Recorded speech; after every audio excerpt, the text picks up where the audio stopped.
Nadine, CEO angkuh, nyaris tewas saat mobilnya diledakkan saingan.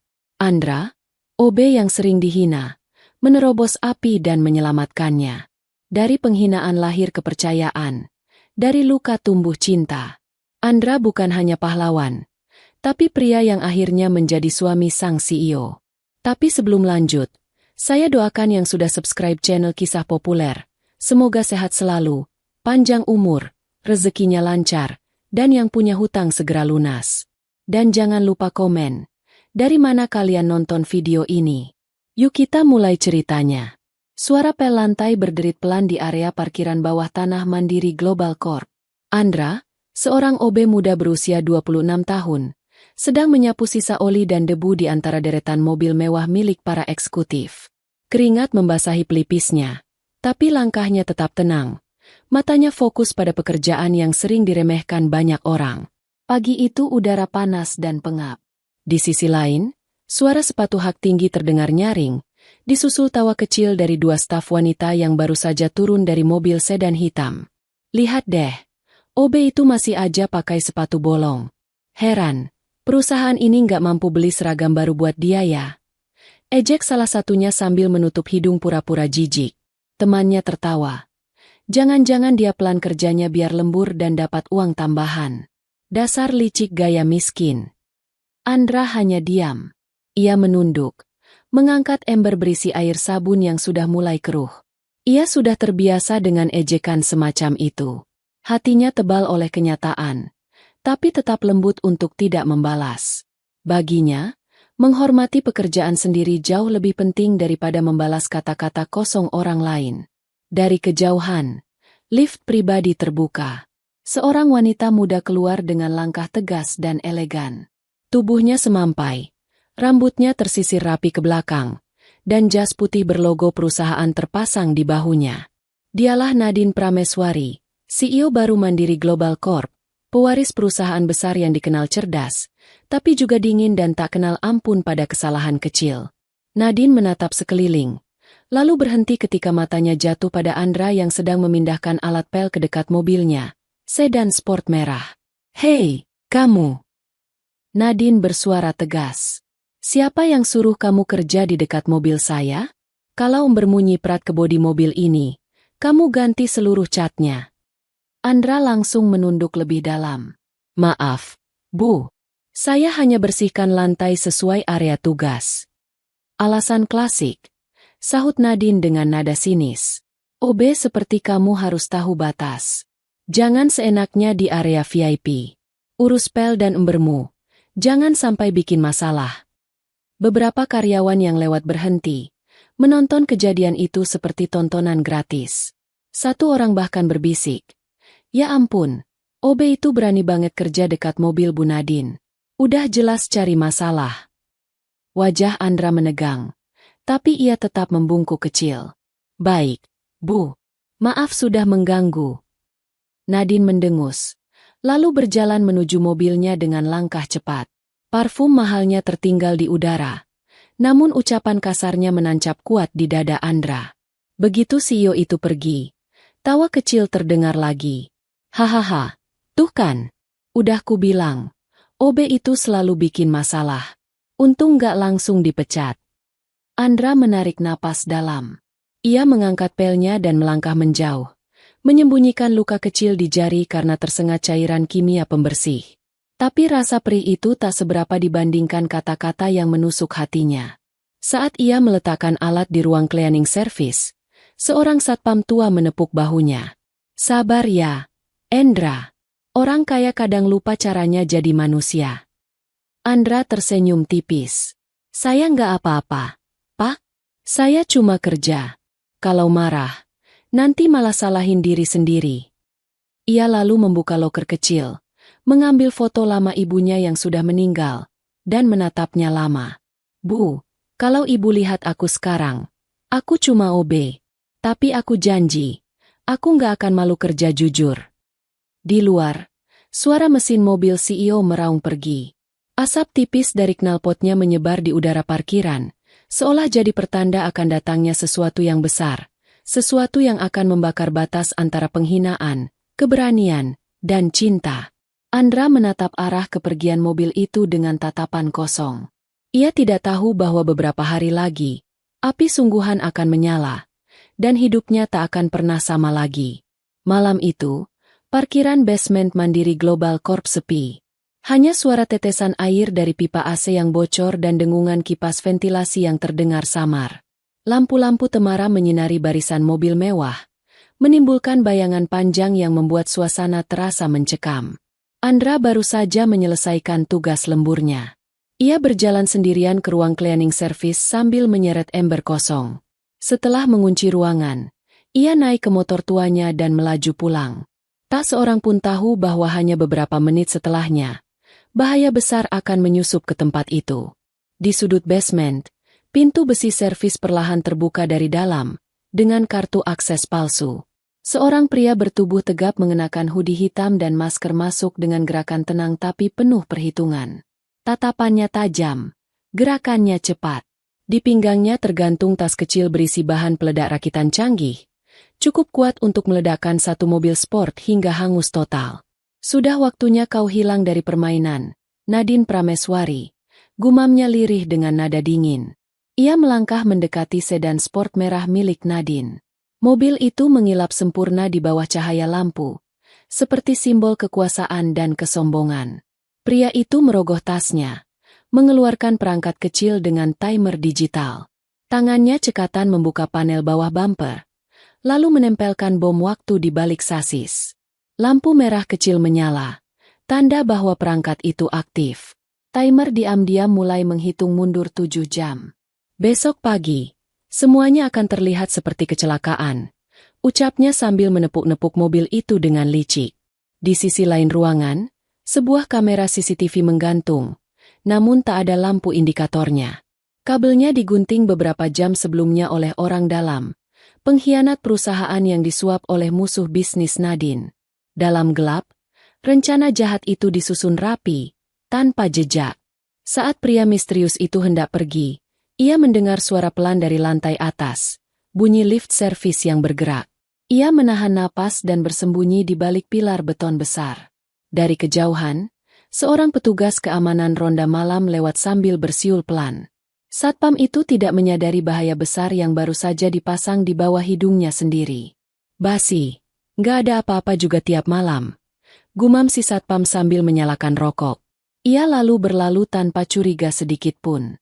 Pria berhodie menghela napas lega, lalu melangkah keluar lewat jalur darurat. Sebelum menutup pintu, ia menatap mobil Nadine untuk terakhir kalinya dan tersenyum sinis. Selamat tinggal, Ratu Mandiri Global. Di sisi lain kota, dalam ruang kantor gelap di lantai 30 sebuah gedung kompetitor, seorang pria paruh baya duduk sambil menatap monitor ponsel.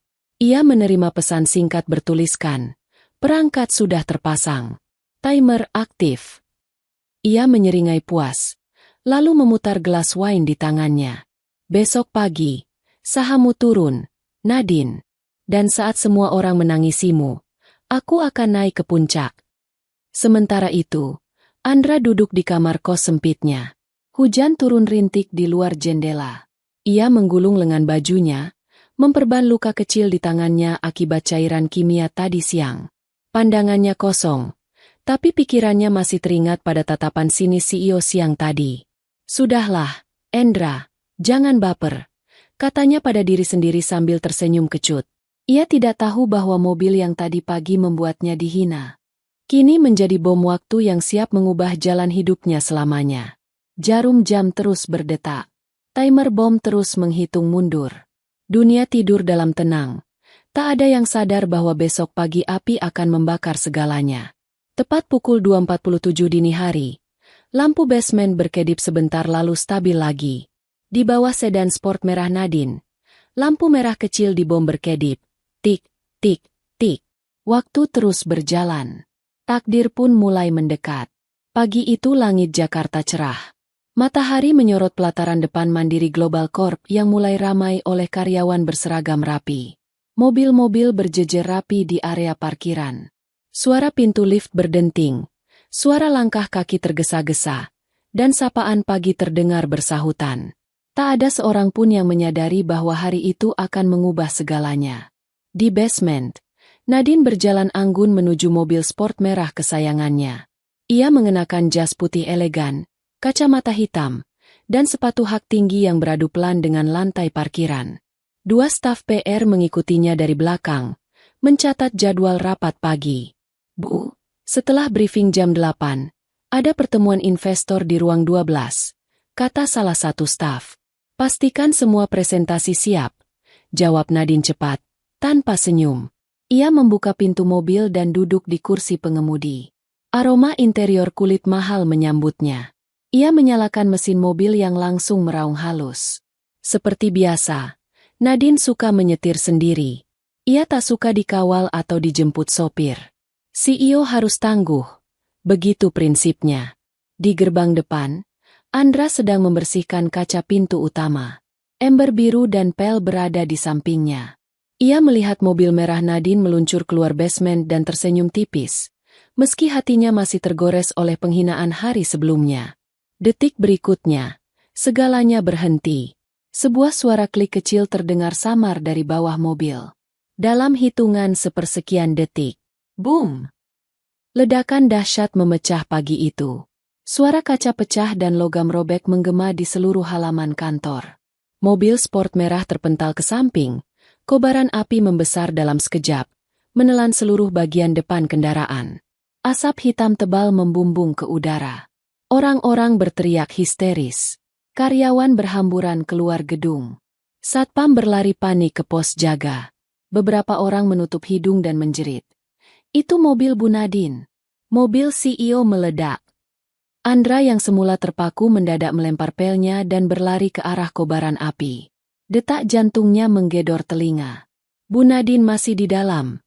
Teriaknya tanpa pikir panjang. Jangan ke sana, Endra.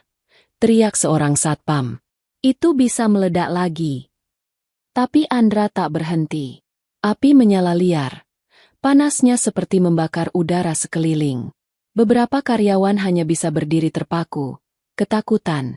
Tak ada yang berani mendekat. Dari dalam mobil terdengar suara lemah. Nadine masih hidup. Sabuk pengaman macet membuatnya terjebak di kursi. Wajahnya tertutup asap. Matanya pedih. Napasnya tersengal. Tolong! Suaranya hampir tak terdengar di tengah deru api. Andra menutup wajahnya dengan jaket lusuhnya dan menerobos kobaran api. Asap panas menusuk paru-parunya, membuat matanya berair. Ia merangkak di samping pintu mobil, menarik gagang pintu yang sudah panas membara. Kulit tangannya melepuh seketika, tapi ia tak peduli. Bu Nadine, ibu dengar saya? Teriaknya sambil batuk berat. Andra, sabuknya macet. Suara Nadine parau, matanya mulai melemah. Dengan tenaga sisa, Andra menghentakkan gagang pintu hingga terbuka separuh. Kobaran api menyala hanya beberapa meter dari tangki bensin. Timer bom yang tersisa meledakkan sisa panel depan dengan suara kecil lagi. Duar! Percikan api semakin liar. Andra menyelipkan tangannya ke dalam mobil, menekan pengait sabuk pengaman. Jari-jarinya berdarah. Sabuk itu akhirnya terlepas. Dalam gerakan cepat, ia mengangkat tubuh Nadine yang lemas ke pelukannya. Wanita itu terbatuk hebat. Dadanya naik turun berat. Pegang saya, Bu. Jangan pingsan. Andra menarik napas panjang dan berlari keluar dari mobil tepat ketika bagian belakang kendaraan ikut menyembur api. Ledakan kecil menyusul di belakang mereka. Karyawan berteriak histeris melihat dua sosok keluar dari api. OB dan CEO. Begitu mencapai halaman, Andra jatuh terduduk. Tubuhnya gemetar hebat, napas terengah. Tangan dan lengannya melepuh. Sebagian rambutnya terbakar. Tapi ia tetap mendekap Nadine erat-erat, melindungi kepala wanita itu dari serpihan kaca yang masih beterbangan. Ambulans dan pemadam kebakaran tiba beberapa menit kemudian. Sirene meraung keras. Para medis segera menarik tubuh Nadine dan Andra ke tandu. Nadine, meski lemah, menggenggam tangan Andra erat sebelum matanya menutup. Karyawan-karyawan yang tadi menertawakan Andra kini terdiam. Mata mereka membesar, mulut mereka tertutup. Seorang staf PR berbisik lirih. Itu, OB yang kemarin kita hina. Andra tak lagi peduli pada mereka. Tatapannya hanya tertuju pada ambulans yang membawa Nadine pergi. Dalam hatinya yang sederhana, satu tekad muncul. Ia tidak akan membiarkan siapapun mencelakai wanita itu lagi. Api masih menyala di belakang mereka. Tapi pagi itu, dunia sudah berubah. Hawa panas dari ledakan terasa semakin menyengat. Api menyembur liar dari kap mobil sport merah Nadine, menyulut udara pagi menjadi neraka kecil. Bau logam terbakar bercampur dengan asap hitam menyengat hidung siapapun yang mendekat. Orang-orang hanya bisa menatap dari jauh. Takut, bingung, tak ada yang berani maju. Tapi tidak bagi Andra. Jantungnya berdetak keras. Keringat dingin mengalir di pelipisnya meski udara terasa menyala. Ia tahu, 1 detik saja bisa membuat perbedaan antara hidup dan mati. Dalam pikirannya hanya ada satu kalimat. Dia masih di dalam. Tanpa pikir panjang, Andra meraih jaket lusuhnya yang tergeletak di lantai dan menutup wajah serta mulutnya. Ia merunduk, lalu menerobos asap pekat.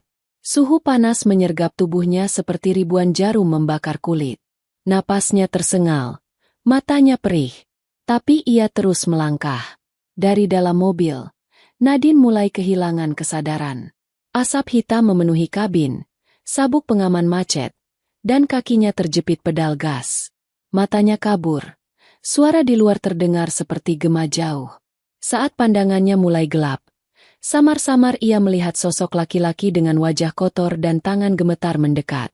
Andra, lirihnya, setengah sadar. Andra tiba di sisi pintu pengemudi. Gagang pintu sudah membara. Ket mobil mengelupas. Logamnya panas seperti bara api. Dengan gigi terkatup rapat, ia menarik pegangan pintu itu. Kulit tangannya langsung melepuh. Tapi ia tidak berhenti. Ia menginjak bumper, mengayunkan tubuh, lalu menendang keras pintu yang macet. Braak! Pintu terbuka separuh. Tapi cukup untuk Andra menyusupkan tubuhnya ke dalam kabin. Asap membuatnya batuk keras. Matanya memerah. Ia menunduk dan menemukan Nadine terkulai. Sabuk pengaman melilit tubuhnya. Ia meraih pengait sabuk, menariknya berkali-kali. Sabuk itu macet. Tahan, Bu, tahan, gumamnya di antara batuk berat. Ia merogoh saku celana kerjanya, sebuah obeng kecil untuk servis pintu kantor. Dengan tangan gemetar, ia mencongkel pengait sabuk itu.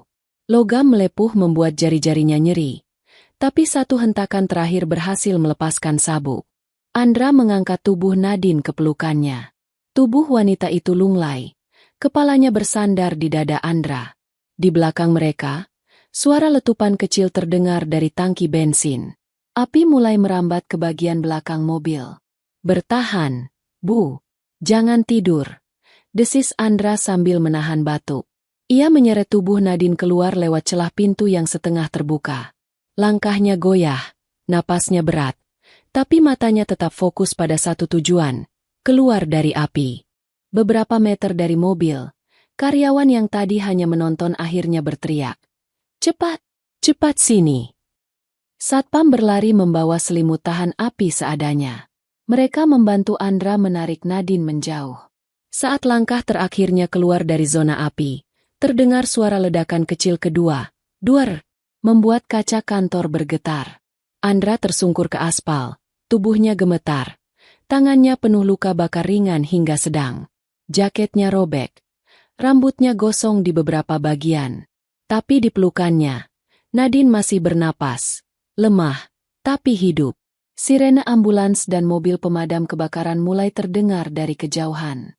Cahaya biru merah berkedip di antara kabut asap hitam. Para medis berlari mendekat. Segera mengangkat Nadine ke atas tandu darurat. Sementara 2 orang petugas menarik Andra yang masih terengah, duduk bersandar ke tiang pagar. Kau gila, Andra, kau bisa mati, ucap salah satu satpam dengan mata berkaca. Andra hanya tersenyum lemah. Batu kecil menyusul. Yang penting, dia selamat. Dari atas tandu, Nadine sempat membuka mata tipis. Pandangannya kabur, tapi cukup untuk melihat Andra, dengan wajah kotor dan tangan berdarah, duduk lemas. Ada sesuatu di dadanya yang bergetar aneh. Perasaan yang tak pernah ia rasakan sebelumnya. Ia menggenggam pelan ujung selimut paramedis dan berbisik nyaris tak terdengar. "Terima kasih." Mobil pemadam kebakaran berhenti di depan gerbang. Petugas menyemprotkan busa pemadam ke kobaran api. Para karyawan kini hanya berdiri diam, menyaksikan pemandangan luar biasa itu. Seorang OB yang dulu mereka hina, kini menjadi pahlawan yang menyelamatkan nyawa sang CEO. Asap terus naik ke langit. Sirene meraung, dan pagi itu, tak ada satupun orang di Mandiri Global Corp yang akan melupakan sosok Andra yang menerobos api tanpa ragu. Suara bep, bep, bep. Dari monitor jantung terdengar pelan dan teratur di ruangan perawatan VIP sebuah rumah sakit swasta ternama. Bau antiseptik menyengat. Lampu ruangan redup. Di luar jendela, matahari pagi merambat masuk melewati tirai putih tipis. Suasana tenang. Tapi tidak bagi Nadine Prameswari. Kelopak matanya bergerak perlahan. Tubuhnya terasa berat, seperti diikat. Saat kesadarannya kembali, ia mendapati dirinya terbaring di ranjang rumah sakit dengan infus di tangan, oksigen kecil di hidung, dan perban melilit lengannya. Beberapa goresan merah terlihat di pipi, rambutnya kusut, dan jas elegan yang ia pakai pagi tadi sudah berganti dengan pakaian pasien. Pandangan Nadine masih buram ketika suara langkah kaki masuk ke ruangan. 2 dokter dan seorang perawat mendekat. "Syukurlah, Bu Nadine sudah sadar," ucap dokter muda dengan wajah lega. Nadine mengerjap pelan. "Ah, apa yang terjadi?" Suaranya serak, tenggorokannya kering. Dokter menghela napas pelan. "Mobil ibu meledak. Tapi nyawa ibu selamat berkat satu orang. Kalau dia telat 1 menit saja, ibu sudah tidak ada." Nadine mengerutkan kening. "Siapa?" Dokter itu saling pandang dengan perawat, lalu menjawab. "OB perusahaan ibu, Andra." Kata-kata itu seperti menampar Nadine keras-keras. Ia membisu. Dalam ingatannya, potongan gambar muncul. Panas, asap, suara ledakan, lalu seseorang menariknya keluar dari api. Wajah Andra yang kotor, rambut gosong, tangan berdarah, dan matanya. Mata yang tidak penuh dendam meski ia sering menghina. Air mata mengalir pelan di sudut matanya. "Andra?" bisiknya lirih. Hampir tak terdengar. Beberapa jam kemudian, Nadine terbangun lagi dari tidur singkatnya. Ruangan kini sepi. Di meja samping tempat tidur, ada vas bunga mawar putih dari dewan direksi. Tapi matanya tak tertarik ke sana. Yang mencuri perhatiannya adalah sosok di luar kaca ruang rawat. Seorang pria dengan perban di kedua tangannya, duduk di kursi ruang tunggu. Andra. Wajahnya pucat, tangan kanan diperban tebal. Ada bekas luka bakar di pipi. Tapi ia hanya duduk diam, tidak masuk, tidak minta pujian, tidak menuntut apa-apa. Tatapannya kosong ke lantai. Seakan semua kejadian tadi pagi masih berputar dalam pikirannya. Nadine menatapnya lama. Suatu perasaan asing menyusup ke dadanya. Rasa bersalah yang tajam. Selama ini ia memandang pria itu hanya sebagai OB kelas bawah. Seseorang yang hanya pantas mengepel lantai, bukan menyelamatkan nyawanya. Tapi kenyataannya, dialah satu-satunya yang berani ketika semua orang lari. Suara pelan keluar dari bibirnya. "Bodohnya aku." Ia menutup wajah dengan tangan berperban. Tapi air mata terus mengalir. Nadine yang selama ini terkenal dingin, keras, tak pernah menunjukkan kelemahan di depan siapapun, kini menangis sendirian di ruang rawat. Bukan karena sakit luka bakar kecil di lengannya, tapi karena hatinya robek oleh rasa malu dan penyesalan. Tak lama, dokter masuk lagi. "Bu Nadine, kondisi Anda stabil. Tapi Anda butuh istirahat beberapa hari." "Bagaimana dengan Andra?" tanyanya cepat. Nada suaranya berubah lebih lembut. "Dia luka bakar sedang, tapi stabil. Dia menolak ruang VIP, hanya mau di ruang perawatan umum. Katanya, tidak apa-apa selama ibu selamat." Hati Nadine serasa diremas. Ia tidak tahu harus merasa terharu atau makin bersalah. Dalam pikirannya, terngiang suara saat ia dulu membentak Andra di parkiran. "OB seperti kamu harus tahu batas. Jangan dekat-dekat mobil saya." Dan pagi ini, orang itulah yang menariknya keluar dari kobaran api. Malam menjelang. Rumah sakit mulai tenang. Nadine tak tahan lagi. Dengan bantuan perawat, ia turun dari ranjang pelan-pelan, berjalan tertatih menuju lorong perawatan umum. Di ujung lorong, ia melihat Andra tidur di ranjang sederhana, tangannya diperban, selimut menutupi tubuhnya. Ia masih mengenakan pakaian OB lusuh yang sudah robek-robek. Perawat di sana membisikkan. Dia terus tanya kondisi ibu sejak siang. Tapi nggak mau ganggu. Nadine berdiri terpaku di depan pintu. Matanya basah lagi. Untuk pertama kalinya dalam hidupnya sebagai CEO dingin, ia merasa kecil. Ia tak melihat Andra sebagai OB lagi, melainkan sebagai manusia, sebagai penyelamatnya. Terima kasih, Andra, bisiknya, kali ini dengan nada tulus. Tangisnya pecah dalam diam malam rumah sakit. Luka di tubuhnya terasa, tapi luka di hatinya jauh lebih dalam. Ia tahu, hidupnya berubah selamanya sejak pagi itu. Beberapa hari telah berlalu sejak ledakan itu. Rumah sakit tempat Nadine dan Andra dirawat kini bukan lagi sekadar bangunan sunyi dengan suara monitor jantung, melainkan saksi dari sebuah perubahan yang tak pernah terbayangkan sebelumnya.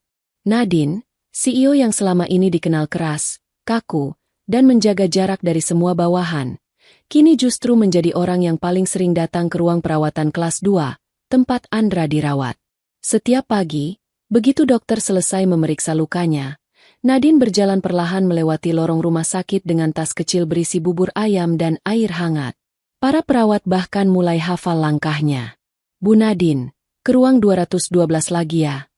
Sapa salah satu perawat. Nadine hanya mengangguk dengan senyum kecil, sesuatu yang jarang ia tunjukkan di kantor. Andra yang sedang duduk di tempat tidur terkejut setiap kali pintu kamarnya terbuka dan Nadine muncul. Bu, ibu lagi? Katanya pelan, sedikit canggung. Berhenti panggil saya ibu seperti saya ini alien. Jawab Nadine sambil menghela napas pendek. Ia meletakkan bubur di meja kecil dan duduk di kursi di samping tempat tidur Andra. Saya cuma memastikan kamu makan. Kalau kamu pingsan lagi, repot urusannya. Andra tertawa kecil, meski wajahnya masih dibalut perban. Saya ini cuma OB, Bu. Nggak usah repot-repot. Berhenti bilang, cuma OB. Potong Nadine, suaranya pelan tapi tegas. Kalau bukan kamu, saya sudah mati. Hening sejenak. Andra tidak terbiasa melihat sisi lembut wanita itu. Biasanya ia hanya mengenal Nadine sebagai sosok CEO dingin yang bicara seperti perintah militer. Tapi kini, wajah itu lebih tenang, tatapannya lebih dalam. Nadine mulai memperhatikan hal-hal kecil. Setiap kali Andra berusaha memegang gelas dengan tangan terluka, ia sigap mengambilkan dan membantu menyuapi bubur. Saat perban Andra longgar, ia dengan hati-hati membenahinya bersama perawat. Bahkan ketika Andra malu-malu menolak dibersihkan lukanya, Nadine menatapnya dengan mata tajam dan berkata, "Saya CEO MU, jadi diam dan biarkan saya bantu." Karyawan yang kebetulan melihat pemandangan itu seringkali tercengang. Seorang CEO cantik dan elegan, duduk di kursi besi sederhana, mengupas apel dan mengupayakan kenyamanan untuk OB yang dulu sering mereka hina.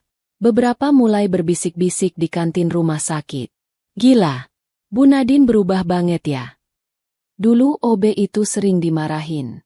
Sekarang malah dirawat sama CEO langsung. Jangan-jangan, mereka... Sudahlah, jangan gosip.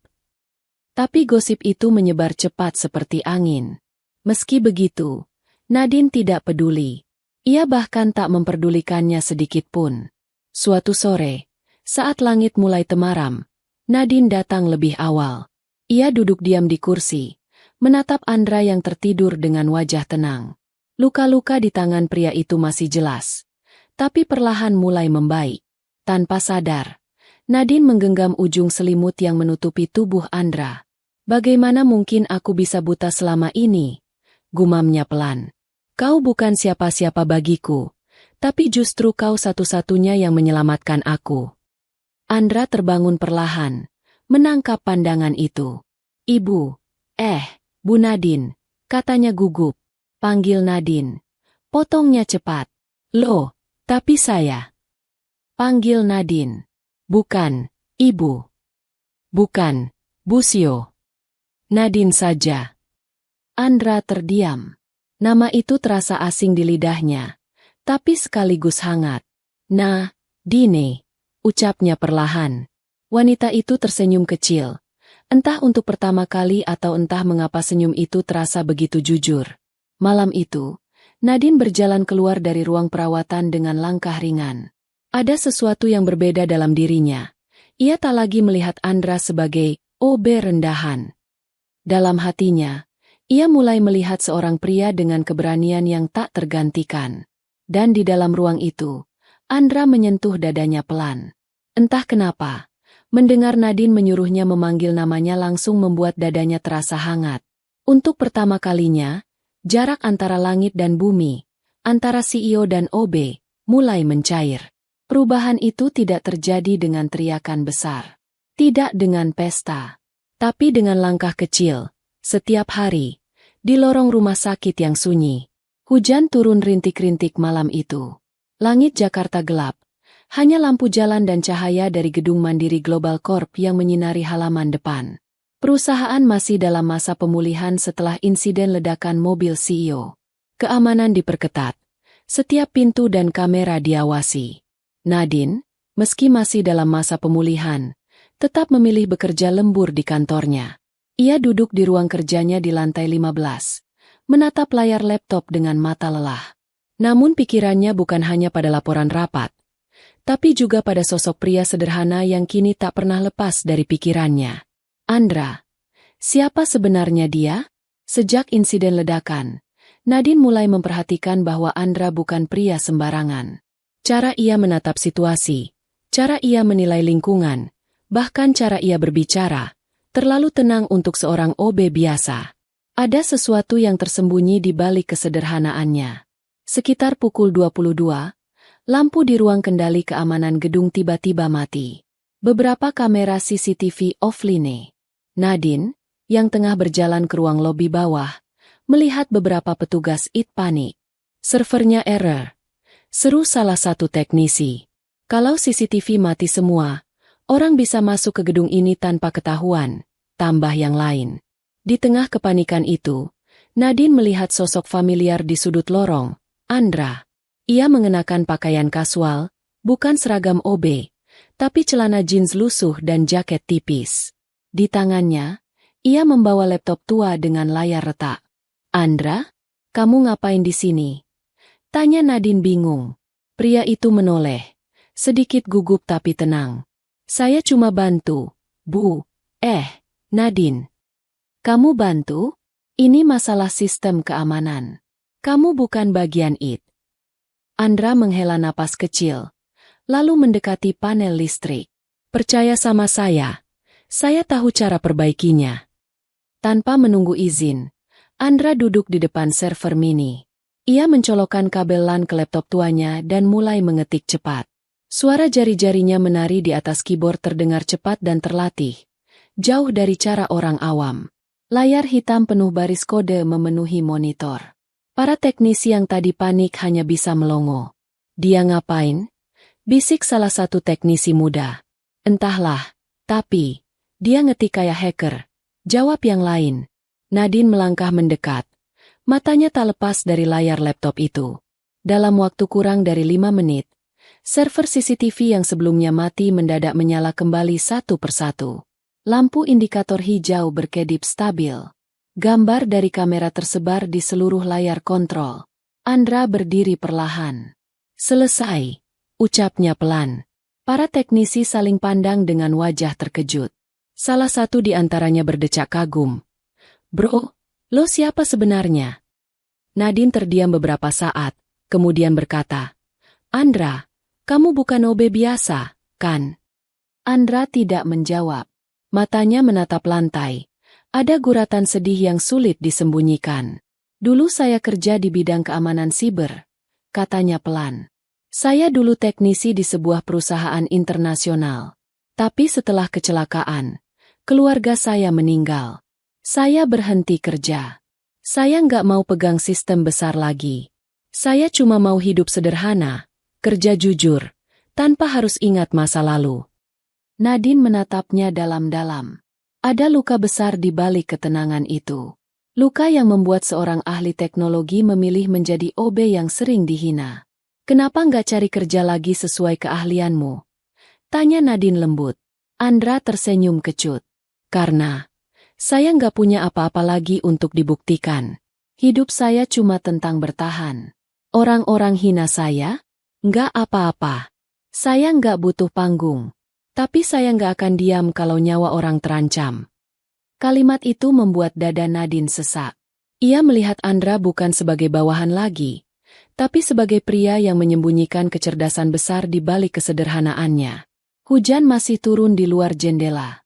Suasana lorong kantor sunyi, hanya suara tetesan air dari talang. Nadine mendekat satu langkah ke arahnya. Andra, katanya pelan, kamu menyelamatkan nyawa saya. Dan sekarang menyelamatkan perusahaan ini dari ancaman besar. Jangan pernah bilang kamu cuma OB lagi.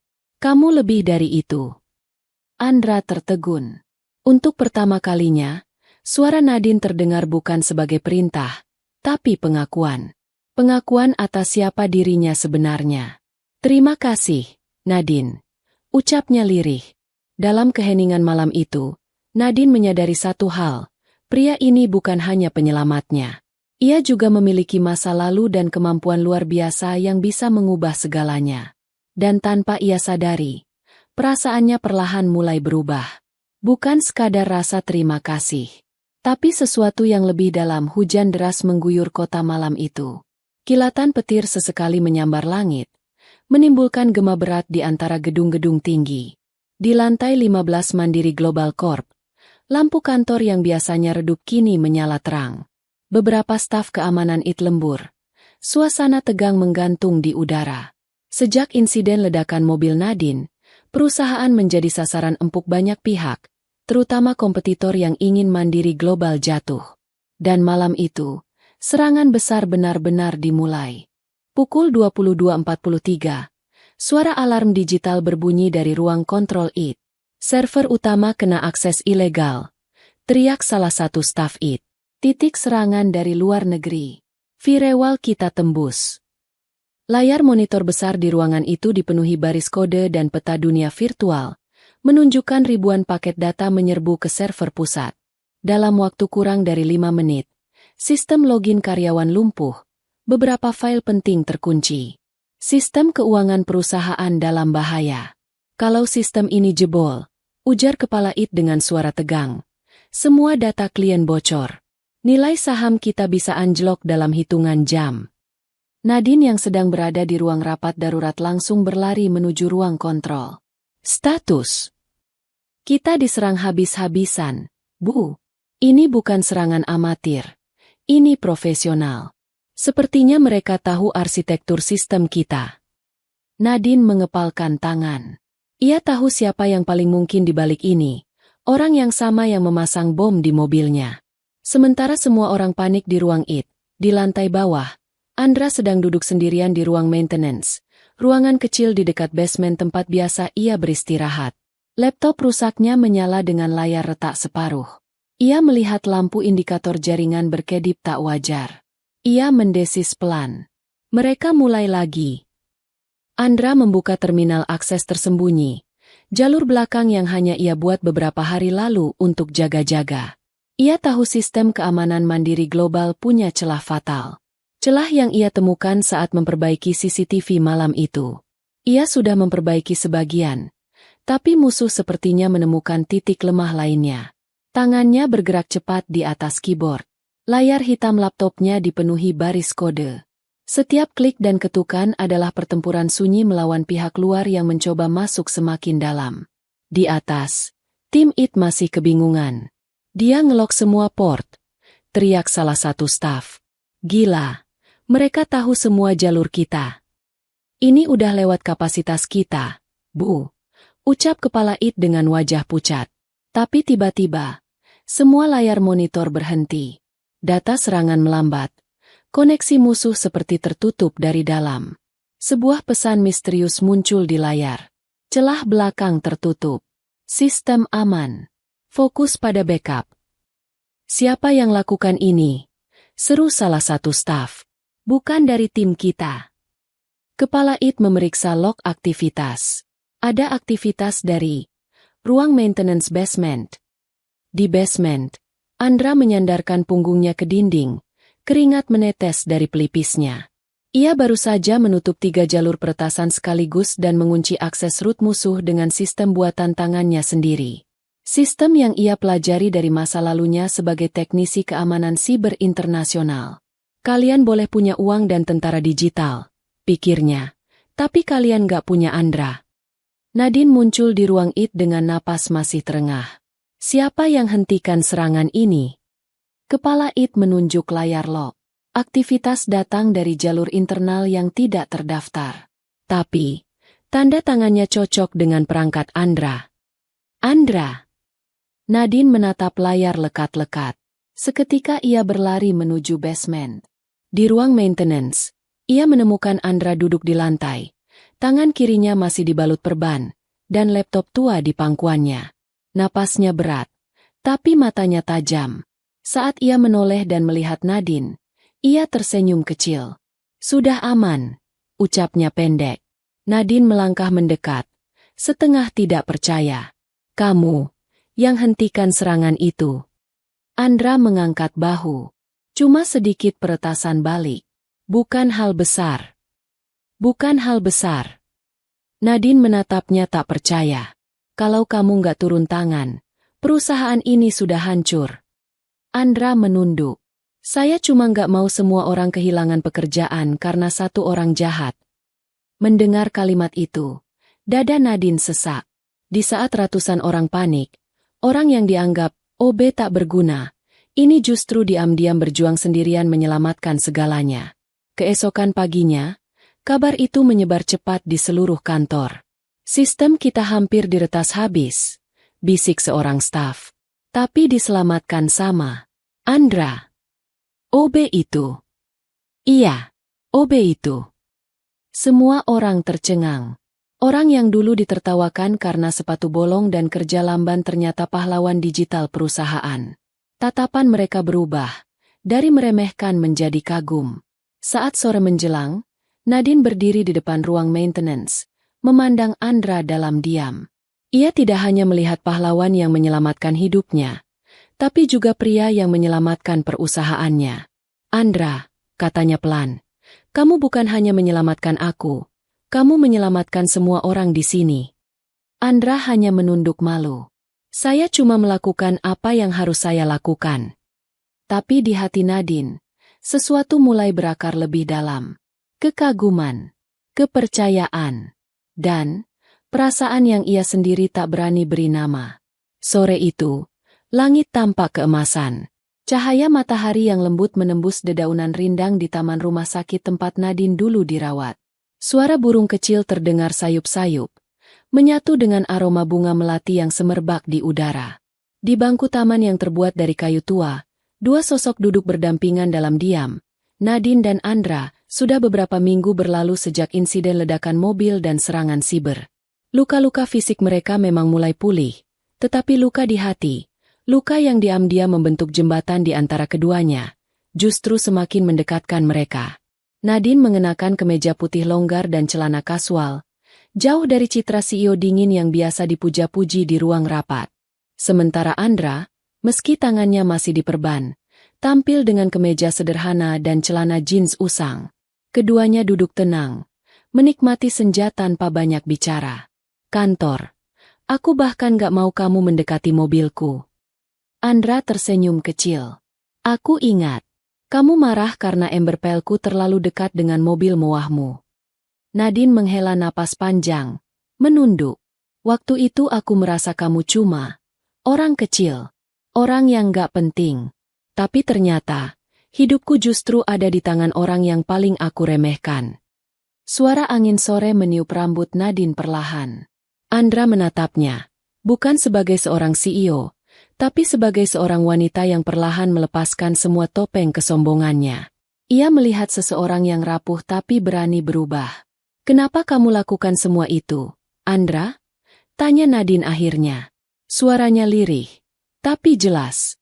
Kenapa kamu terobos api itu? Kenapa kamu lawan hacker itu? Padahal aku sering hina kamu? Kalau kamu biarin aku mati, nggak ada yang salahkan kamu. Andra terdiam sejenak. Ia mengangkat wajahnya, menatap langit senja yang mulai berubah jingga. Karena hati nggak butuh alasan untuk berani. Jawabnya tenang. Buatku, menolong orang bukan soal siapa kamu, tapi apa yang benar. Dan entah kenapa, saat aku dengar ledakan itu, kakiku langsung lari ke arahmu, bukan menjauh. Mungkin, itu cara Tuhan ngasih aku arti hidup lagi. Nadine tertegun. Kalimat itu menembus jantungnya seperti angin hangat. Selama ini ia hidup dalam dunia dingin yang penuh kompetisi, uang, dan gengsi. Tapi pria di sampingnya, pria dengan sepatu bolong dan laptop rusak, justru mengajarkannya tentang keberanian dan ketulusan yang tidak bisa dibeli. Angin bertiup pelan. Suasana menjadi hening lagi. Nadine menatap Andra. Matanya sedikit berkaca. Andra, katanya lirih. Aku minta maaf atas semua hinaan, semua cara aku mandang kamu selama ini. Aku salah. Andra menoleh. Ia melihat air mata Nadine mengalir tanpa suara. Tangannya yang masih diperban terangkat pelan, mengusap air mata itu dengan lembut. Sudah, aku nggak simpan dendam. Kalau aku simpan, aku nggak akan sempat selamatin kamu. Kenapa kamu begitu baik padaku? Karena aku tahu rasanya kehilangan orang, jawab Andra lirih.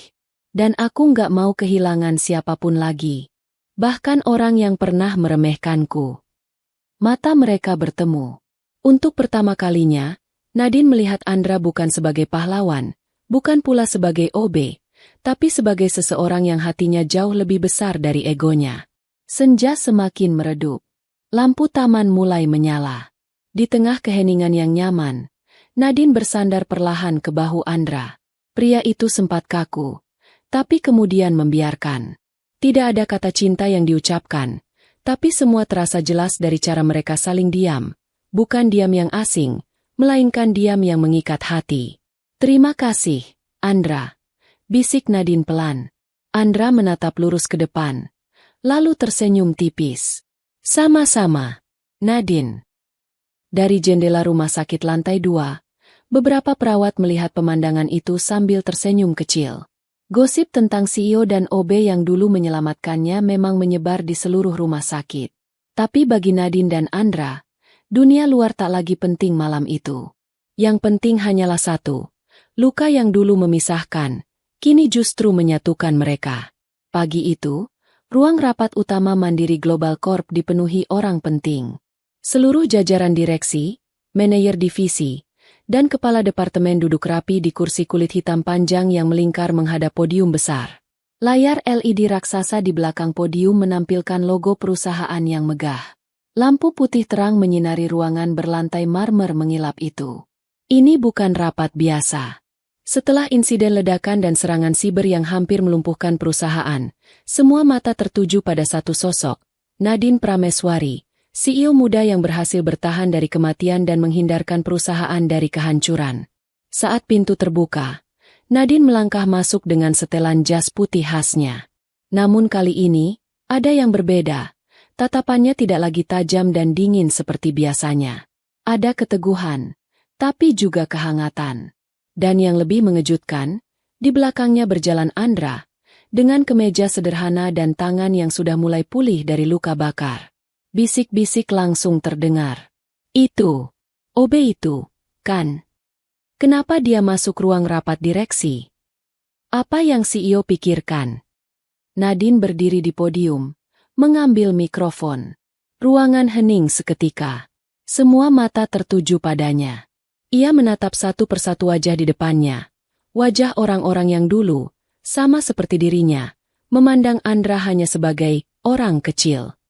Beberapa minggu lalu, suara Nadine terdengar tenang namun tegas. Saya berdiri di depan gerbang kantor ini, di ambang kematian. Mobil saya meledak. Tak ada satupun dari kalian yang berani mendekat. Tapi ada satu orang yang kalian hina setiap hari, yang menerobos api untuk menyelamatkan saya. Ruangan mulai bergumam kecil. Nadine berhenti sebentar, menatap Andra yang berdiri di samping pintu podium. Pria itu menunduk canggung, tidak terbiasa menjadi pusat perhatian. Namanya Andra, lanjut Nadine. Kalian mungkin mengenalnya sebagai OB. Orang yang setiap hari menyapu lantai, membersihkan toilet, dan mengangkat ember pel.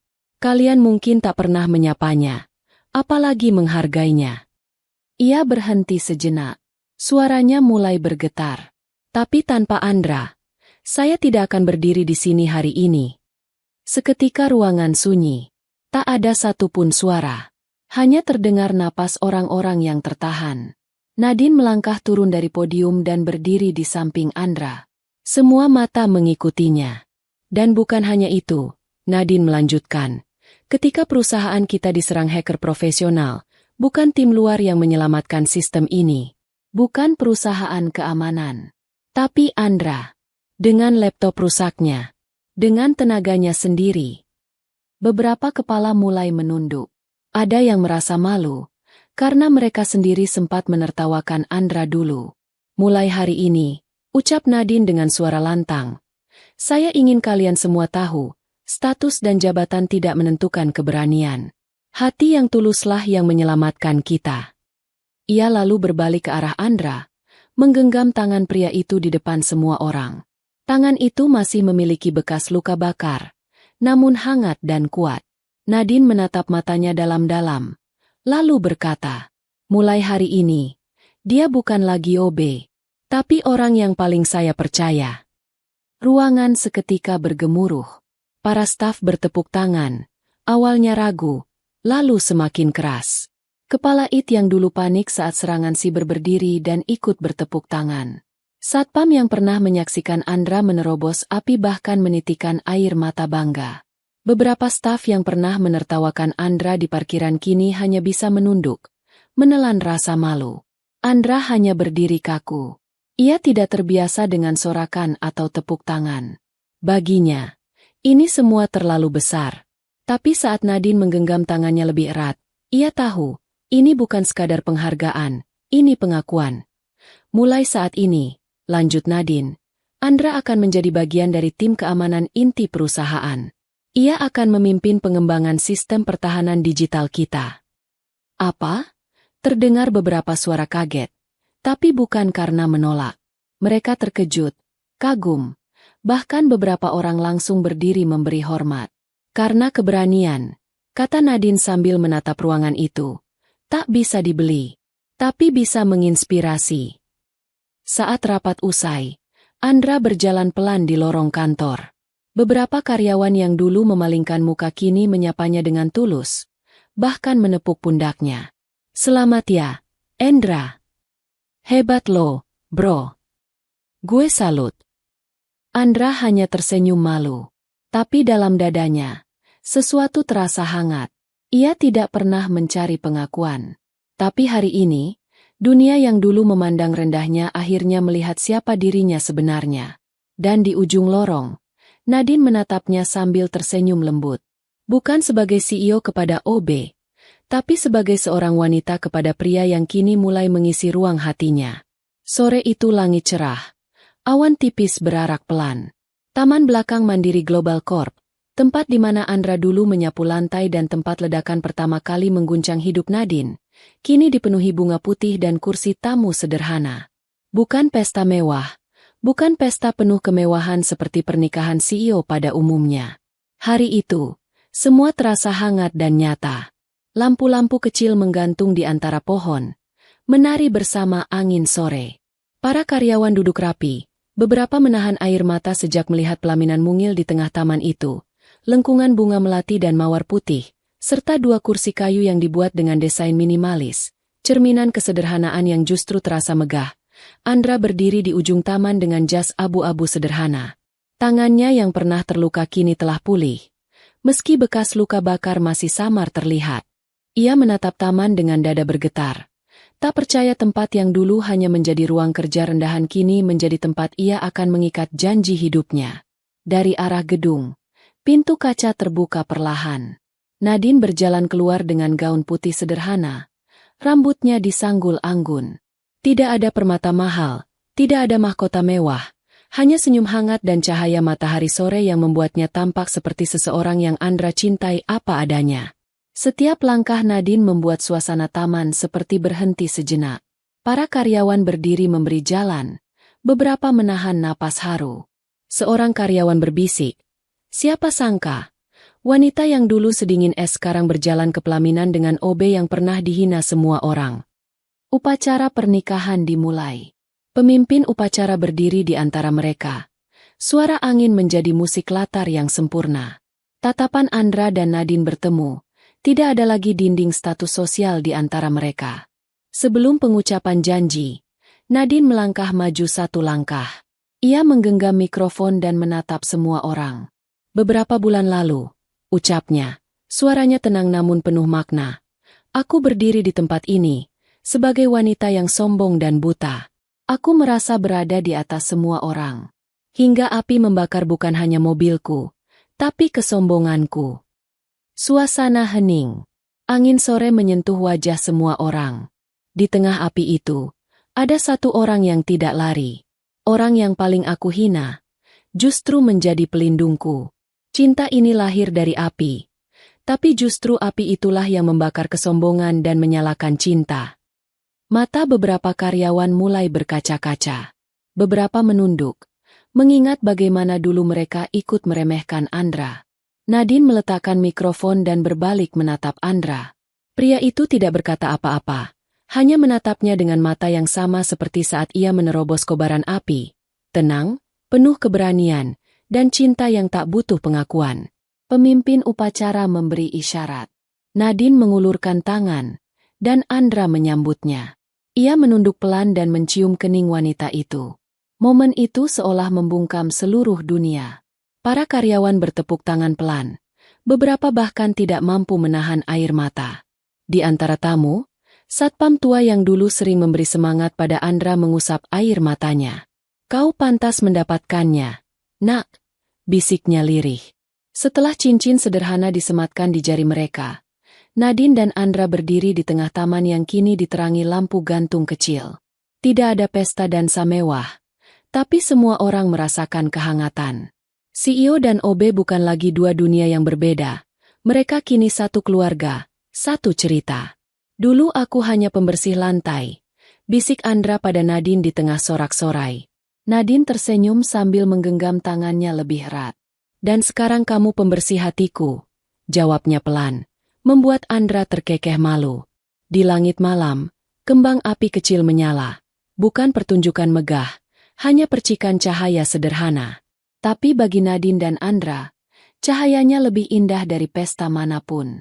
Karena di taman tempat api pernah hampir merenggut nyawa, cinta mereka kini menyala lebih terang dari segalanya. Karyawan bersorak, beberapa bersiul riang, tapi di tengah keramaian itu, Nadine dan Andra hanya saling memandang. Seolah dunia mengecil, hanya menyisakan mereka berdua. Mereka tahu, cinta ini tak lahir dari dongeng. Cinta ini lahir dari luka, dari keberanian, dari api. Dan kini, api itu telah menyatukan hati mereka untuk selamanya.